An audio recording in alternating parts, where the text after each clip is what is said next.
Sam Howell is the deepest breakout quarterback that I can identify walking into 2023. This is the QB your league mates don't see coming. And these two gentlemen, Jahan Dotson and Terry McLaurin, are a big reason why. But I'm going to break down why this could be the next diamond in the rough, the next hidden gem in fantasy football QB deep diving.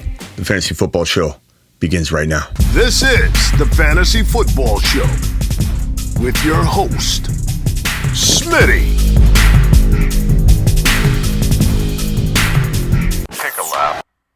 So what do I mean by diamond in the rough? I mean a guy that could be hiding on your bench. You don't draft him to start. No one's telling you to go draft Sam Howell to be your starter in a 12-team league or even a 14-team league. This guy's falling so late in a fantasy draft. This does not need to be your starter. This is one of those, hey, Smitty, find somebody that could go rags to riches. This is the rags to riches quarterback, the deepest one I can find. Not everybody's going to agree with this one, and I'm not locking it in or banking on it. This is kind of like when Herbert was a rookie. You drafted Lamar Jackson. That same year that Herbert was a rookie, Lamar was an absolute bust for the first half of the year. I remember on my one-on-one text line, which you can get at thefantasyfootballshow.com, by the way. I remember on my text line getting multiple people that had the two combination saying, Smitty, every week they DM me, should I put in Herbert over Lamar? He's killing me.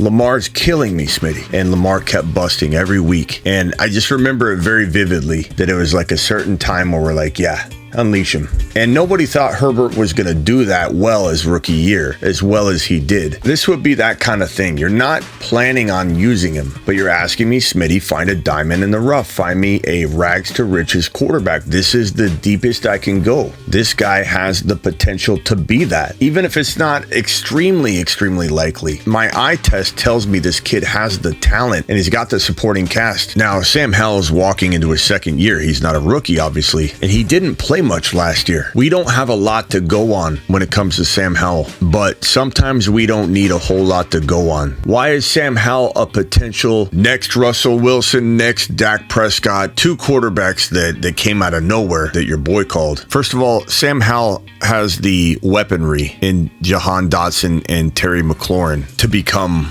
a really good quarterback in the National Football League. If he has the ability I believe he has, he's not going to be held back by his offense. Now, I've been pretty, I don't want to say critical of Eric Bieniemy, former offensive coordinator, Kansas City, making a lateral move over to Washington to try and command play calling on a grand scale instead of being in Andy Reid's shadow. And he's trying to, work his way up the coaching ranks, right? And so we have questions about what did he really do in KC? And I've poked fun at that. But we do know the guy's coming from an Andy Reid tree that's going to be aggressive in throwing the football. A big-time air attack will be deployed. Against the Cowboys in Week 18, his only start, he was 11 of 19 for 169, 1 TD, 1 INT, which was a careless interception that he threw into the end zone. But he looked really good in his 11 of 19 for the most part. He had a couple drops by the wide receivers. McLaurin dropped one easy reception that would have extended the drive, and who knows, he could have scored another touchdown on that drive. Also, Dotson dropped a real long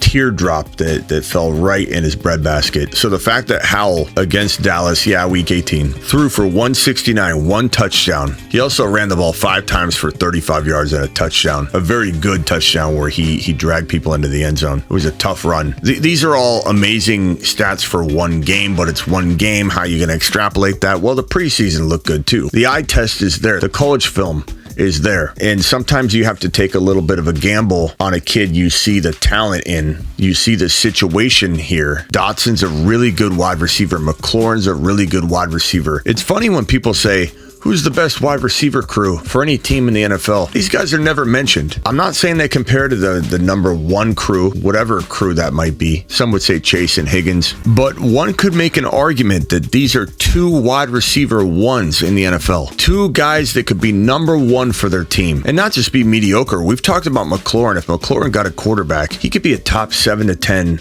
wide receiver, very much like DJ Moore, wasting away without a quarterback for so many years. Now DJ Moore gets to go play with Justin Fields. Maybe McLaurin gets his top 10 quarterback, top 10 to 12 quarterback in Sam Howell. Maybe McLaurin starts dropping fire. Or maybe Dotson's so good. Maybe he's even better than McLaurin. McLaurin does better, but Dotson explodes. I don't really know which one is the number one. Part of me wants to say Dotson's so fast and exciting. The deep threat. This guy can throw the ball. This is arguably the best cannon, the best throwing quarterback that Washington has had in well over a decade. In one play in week 18, he captured the franchise's longest air yard throw. He threw a touchdown pass to McLaurin. He almost threw another deep touchdown throw to Dotson. And he ran in a very tough touchdown run. And he has command of the locker room. They know he's tough. He can scramble very, very well. This is a very mobile quarterback. He has good pocket presence. He can read defenses and schemes very well, even though, despite the careless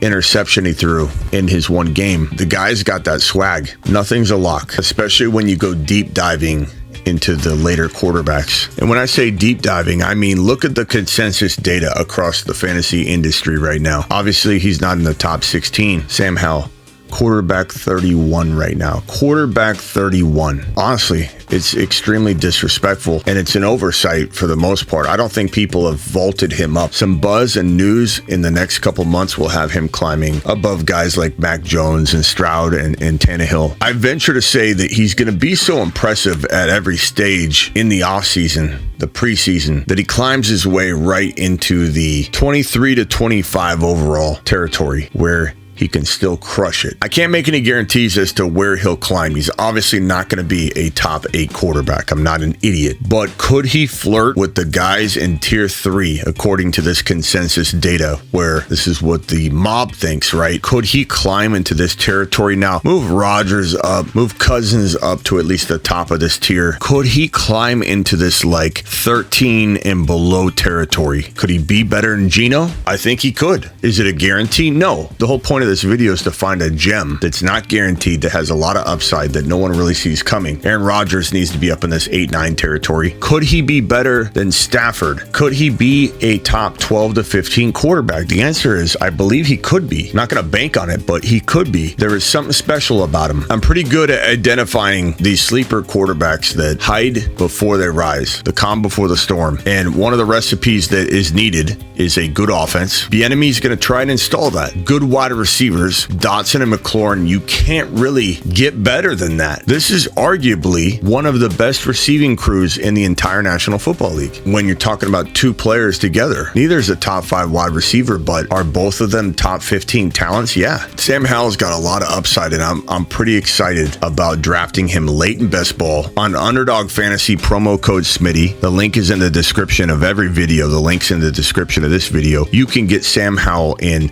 the 12, 13, 14, 15 round territory.